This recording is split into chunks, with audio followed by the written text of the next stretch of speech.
नमस्कार साथियों, मैं राजेश्वर चंद्राकर, शासकीय हाई स्कूल खेड़चिट्टी से। आज मैं आपको कक्षा 10वीं गणित का जो ब्लूप्रिंट है उसके बारे में थोड़ा सा चर्चा करूंगा।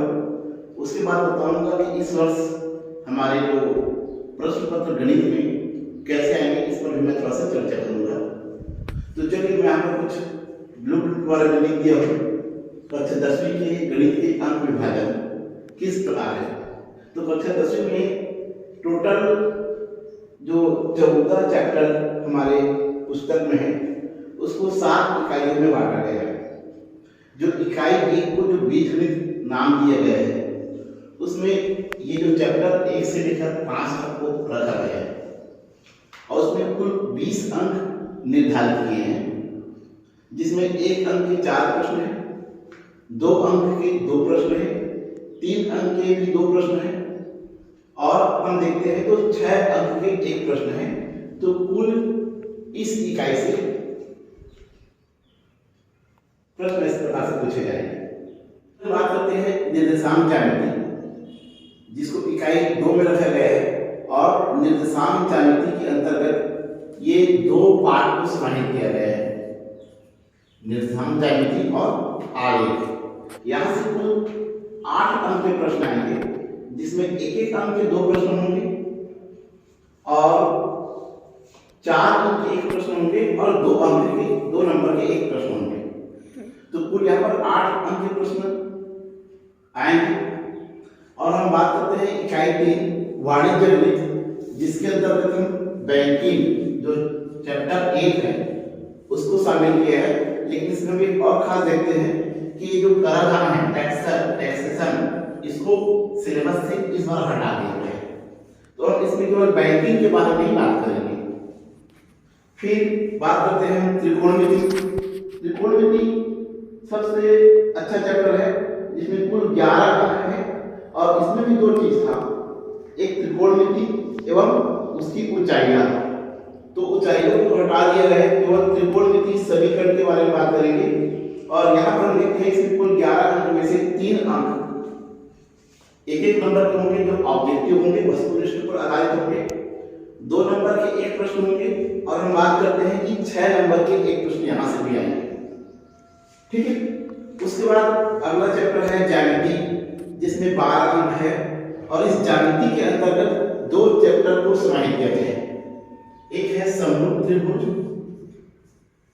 और एक है से कुल 12 अंक निर्धारित है और इसमें 3 चैप्टर को समाहित किया गया है ना। बता दें 3 चैप्टर को समाहित किया गया है, समरूप त्रिभुज, वृत्त एवं स्पर्शरेखाएं और ज्यामितीय रचनाएं। यहाँ पर 8 अंक में से 1 अंक तो ऑब्जेक्ट, 8 अंक में से 3 अंक ऑब्जेक्टिव रहेंगे, एक 4 अंक के क्वेश्चन होंगे और एक होंगे 5 अंक के क्वेश्चन। मैंने 8 अंक दिए थे, 12 अंक के प्रश्न होंगे, सॉरी है ना, यहाँ पर मैं देख लेता 8 अंक बात करता। तो अब अगला है क्षेत्रमिति। क्षेत्रमिति इसमें 8 अंक के प्रश्न हैं, जिसमें हम ठोस आकृतियों के बारे में बात करेंगे और उसमें 3 टॉपिक था, बेलन, शंकु और गोला। वहां पर शंकु को हटा दिया गया है, तो हम बेलन और गोले पर बात करेंगे। फिर अंतिम में आते हैं सांख्यिकी। सांख्यिकी में कुल 9 अंक निर्धारित है, जिसमें एक 2 अंक के प्रश्न होंगे, एक 3 अंक के प्रश्न होंगे और एक 4 अंक के प्रश्न होंगे। तो कुल यहाँ पर हम देखते हैं 9 अंक के प्रश्न हो जाते हैं। तो आइए अब जानें कि इसके प्रश्न किस पैटर्न में या कैसे आते हैं, हम इस पर सबसे चर्चा करते हैं। तो चलिए हम बात करते हैं इसमें जो बहुपद, 2 चर के रैखिक समीकरण, एक चर का द्विघात समीकरण और समांतर श्रेणी और एक अनुपात। यहाँ से जो 4 नंबर के ऑब्जेक्टिव प्रश्न आते हैं, वस्तुनिष्ठ प्रश्न आते हैं, उसको 3 भागों में विभाजित किया गया है। एक तो सही विकल्प चुनिए और दूसरा खाली स्थान भर और तीसरा होता है। तो अब देखते हैं कि बहुपद में से जो ऑब्जेक्टिव सवाल आते हैं वो होते हैं बहुपद से रिलेटेड। जैसे हमने कोई बहुपद लिए है px बराबर हमने लिखा x² + 7x + 6, ये एक बहुपद है। यहाँ पर देखिए इस बहुपद में घात कितने हैं, 2 है। तो यहाँ पर ऐसा प्रश्न पूछ सकते हैं कि इस बहुपद में कुल कितने शून्य। यहाँ पर देखिए शून्यकों की संख्या निर्धारित करता है उस चर x के घात पर। तो देखिए उसमें घात कितने हैं, 2 है, 2 घात है। यहाँ पर शून्यकों इस बहुपद के शून्यकों की संख्या, इस बहुपद के शून्यकों की संख्या मिलते हैं, शून्यकों की संख्या कितनी होगी, 2 होगी। और एक और खास बात बता दूं कि हमारे जो पाठ्यक्रम में द्विघात बहुपद तक की सिलेबस में है, मतलब x के घात 3 ऐसे वाले बहुपद हमारे में नहीं है, सिलेबस नहीं है, तो ये 2 ही घात तक का ही है। यहाँ पर बहुपदों के शून्यकों की संख्या कितनी होगी, यहाँ पर 2, क्योंकि यहाँ पर x में घात कितने हैं, 2 है। अब बात करते हैं एक चर के द्विघात समीकरण। ध्यान रखना, एक चर के द्विघात समीकरण हम इसमें भी कुछ इसी प्रकार के प्रश्न पर बात करेंगे। जैसे अगर हम इसमें बहुपद कहा, अब देखिए हम एक द्विघात समीकरण की बात करते हैं, द्विघात समीकरण। द्विघात समीकरण जैसे इसी बहुपद में लेते हैं, ये x² + 7x + 6 = 0। अब देखिए ये बहुपद है और ये द्विघात समीकरण है। अब इस द्विघात समीकरण में देखिए x में घात कितने हैं, 2, लेकिन अब यहाँ पर हम बात करेंगे कि इस समीकरण में कुल, इस द्विघात समीकरण में मूलों की संख्या कितनी होगी, 2। अब एक चीज ध्यान दीजिएगा, यहाँ पर हमने शून्यकों की संख्या कहा है और यहाँ पर मूलों की संख्या कहा है। क्योंकि बहुपद में जो चर x के जो मान प्राप्त होते हैं उसको शून्य कहा जाता है, जबकि द्विघात समीकरण में इस x के जो मान प्राप्त होते हैं उसको हम कहते हैं मूल कहते हैं। तो इस प्रकार से सवाल ऑब्जेक्टिव में पूछे तो हम इसके लिए तैयार हैं। अब बात करते हैं हम समांतर श्रेणी। समांतर श्रेणी में भी ऑब्जेक्टिव प्रश्न बहुत साधारण से और सरल से आते हैं। जैसे मैं एक समांतर श्रेणी का उदाहरण देना चाहूंगा, जैसे 3 के बाद हम लिखते हैं 7, फिर लिखते हैं 11, 15 का प्रथम पद व सर्वांतर क्या है। चलिए यहाँ पर हमने समांतर श्रेणी की बात की है, जिसका स्टार्ट जो स्टार्ट हुआ है 3 से। 3 के बाद देखिए 7 आया है, फिर 11 आया है, फिर 15 आया है, और इस प्रकार से ये श्रेणी जो है आगे बढ़ता जाएगा। हमको यहाँ पर 2 प्रश्न पूछे गए हैं, इस श्रेणी के प्रथम पद क्या है। तो ये स्पष्ट है, प्रथम मतलब जो सबसे पहले आता है उसको प्रथम कहा जाता है। तो यहाँ पर आप देख सकते हैं कि सबसे पहले स्टार्टिंग कहाँ से हुआ है, 3 से हुआ है। तो यहाँ पर हम बात करते हैं प्रथम पद। प्रथम पद को हम a से दर्शाते हैं। प्रथम पद का मान कितना है, 3। और एक और प्रश्न है सार्वंतर। कॉमन डिफरेंस, जिसको d से डिनोट किया जाता है।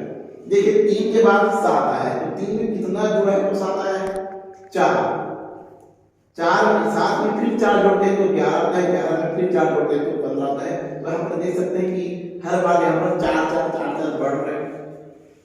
अगर नहीं जान पा रहे हैं तो आप देखिए अगले पद में पिछले पद को घटा दीजिए। जैसे आप 11 में 7 को घटाइए, 4 आएगा, 7 में 3 को घटाइए, 4 आएगा। तो हम इस प्रकार से भी जान सकते हैं कि इसमें कितने का अंतर है। तो जैसे मैं यहाँ पर देख लेता हूँ, 7 में मैं 3 को घटा देता हूँ तो क्या है, 4। तो इस प्रकार से सवाल भी पूछे जा सकते हैं, जो 1 नंबर के ऑब्जेक्टिव है, बहुत ही सरल होता है। ठीक है, हम थोड़ा बात करते हैं निर्देशांक ज्यामिति। निर्देशांक ज्यामिति जिसमें हमने बताया था कि इसमें 2 पार्ट शामिल है, इसमें निर्देशांक ज्यामिति और आलेख। यहाँ पर आलेख से एक ही प्रश्न आता है। हाँ, ज्यामिति से 2 अंक, 1 अंक के 2 प्रश्न आएंगे जो वस्तुनिष्ठ पर आधारित होंगे। इसमें एक प्रश्न बहुत ही कॉमन होता है। हम ये निर्देशांक ज्यामिति की बात करें यहाँ से सवाल पूछा जाता है। ये जो x अक्ष है, ये x अक्ष का धनात्मक सिरा होता है और ये इसका ऋणात्मक। सिर्फ ये y अक्ष पे धनात्मक भाग होता है और ये y अक्ष का ऋणात्मक। तो हम देखते हैं कि ये जो होता है, ये जिसको हम O से दर्शाते हैं, ये इसका मूल बिंदु बनाता है, मूल बिंदु। और मूल बिंदु का निर्देशांक हमेशा 0 0 होता है। जानिए कि ये मूल बिंदु के अनुसार 0 0 कैसे होता है। जैसे हम धनात्मक अक्ष की बात करें तो इसमें मैंने 1 कहा, इसको 2 कहा, इस प्रकार से आगे बढ़ेगा। जस्ट मैं इधर पहुंचू तो इसको हम कहते हैं -1, ये -2, -3, इस प्रकार से ऋणात्मक में आगे बढ़ता है। धनात्मक से बात करें तो ये 1 है, ये 2 है, ये 3, जस्ट ऋणात्मक से बात करें तो -1 और ये आपको -2, इस प्रकार से ये चलता है। तो देखिए ये 1 है, 2 है, इसके पहले 0, -2 -1 उसके पहले 0, 2 और 1 उसके पहले 0, जस्ट -2 -1 उसके पहले 0। तो ये जो मूल बिंदु कह रहे हैं, चाहे x अक्ष की बात करें, चाहे y अक्ष की बात करें, चाहे ऋणात्मक सिरे की बात करें, चाहे धनात्मक सिरे की बात करें, ये हमेशा दोनों के लिए 0 0 होता है। इसलिए मूल बिंदु के निर्देशांक हमेशा 0 0 से ही दर्शाया जाता है। और बता दूं कि इसको कहा जाता है प्रथम चतुर्थांश। इसको हम प्रथम चतुर्थांश कहते हैं। ये होता है हमारा द्वितीय चतुर्थांश और इसको हम कहते हैं तृतीय चतुर्थांश और ये हमारा होता है चतुर्थ चतुर्थांश। यहाँ से भी सिंपल से प्रश्न आता है। ध्यान रखना, हमेशा जब एक जोड़ी बनता है, जैसे यहाँ पर 0 0 लिखा है, तो हम बता देना चाहेंगे कि पहला हम युग्म में पहला हमेशा x का मान होता है और दूसरा वाला भाग हमेशा y का होता है।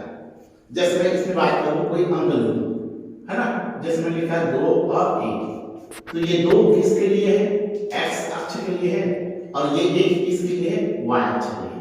तो x अक्ष के लिए धनात्मक भाग है और y अक्ष के लिए धनात्मक भाग है। अब मैं द्वितीय चतुर्थांश की बात करूंगा तो मैंने बता दिया कि पहले x के भाग को लिखे जाते हैं, फिर y। तो देखिए यहाँ पर x पूरा ऋणात्मक चल रहा है, तो हम यहाँ पर x अक्ष का पहला मान हमेशा ऋणात्मक होगा और ये ऊपर वाला जो y अक्ष है ये हमेशा धनात्मक पर दिख रहा है, ये हमेशा क्या रहेगा? धनात्मक। तो देखिए द्वितीय चतुर्थांश में x अक्ष का मान ऋणात्मक होता है और y अक्ष का मान धनात्मक होता है। अब बात करते हैं तृतीय चतुर्थांश में, तो आप देख सकते हैं x का मान भी ऋणात्मक है और y का मान भी ऋणात्मक है। तो हम बोलेंगे कि तृतीय चतुर्थांश में x और y दोनों का मान ऋणात्मक होता है, जबकि चतुर्थ चतुर्थांश में x का मान धनात्मक और y का मान ऋणात्मक। यहाँ से एक ऑब्जेक्टिव प्रश्न आते हैं, चाहे अंक कुछ भी हो, हमको अंक पर नहीं ध्यान देना है, चिन्ह पर ध्यान देना है। जैसे कुछ दिया गया है -5 और -7 किस चतुर्थांश में स्थित है, या इसको लिख सकते हैं खाली स्थान चतुर्थांश में स्थित है। देखिए यहाँ पर -5 और -7, तो हम लोग पहले बताया कि हमको अंकों पर ध्यान नहीं देना है। जो पहला मान x है वो भी ये ऋणात्मक है और दूसरा मान भी ऋणात्मक है।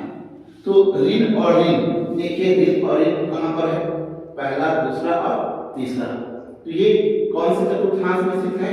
ये जो है तृतीय चतुर्थांश में स्थित है, हम ऐसा कहेंगे।